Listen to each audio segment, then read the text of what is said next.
খলিফাতুল মুসলিমিন হযরতে আবু বকর সিদ্দিক রাদিয়াল্লাহু তাআলা আনহু একদিন বললেন, ইয়া রাসূলুল্লাহ সাল্লাল্লাহু আলাইহি ওয়াসাল্লাম, আমাকে নামাজে পড়ার মতো একটি দোয়া শিখিয়ে দিন। রাসূলুল্লাহ সাল্লাল্লাহু আলাইহি ওয়াসাল্লাম তখন বললেন, হে আবু বকর, তুমি নামাজে বলবা, আল্লাহুম্মা ইন্নী যালামতু নাফসি যুলমান কাসীরা ওয়া লা ইয়াগফিরু যুনুবা ইল্লা আনতা ফাগফির লি মাগফিরাতাম মিন ইনদিক ওয়ারহামনি ইন্নাকা আনতাল গফুরুর রহিম।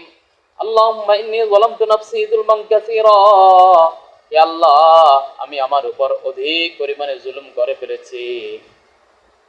ওয়ালা ইয়াগফিরু যুনুবা ইল্লা আনতা, আপনি ছাড়া তো আমার গুনাহ ক্ষমা করার মতো আর কেউ নাই। ফাগফির লি মাগফিরাতাম মিন ইনদিক, সুতরাং হে আমার প্রতিপালক, আপনি আপনার পক্ষ থেকে আমার গুনাহগুলো ক্ষমা করিয়া দেন। ওয়ারহামনি, আর আমার উপর আপনার পক্ষ থেকে করুণা দান করুন।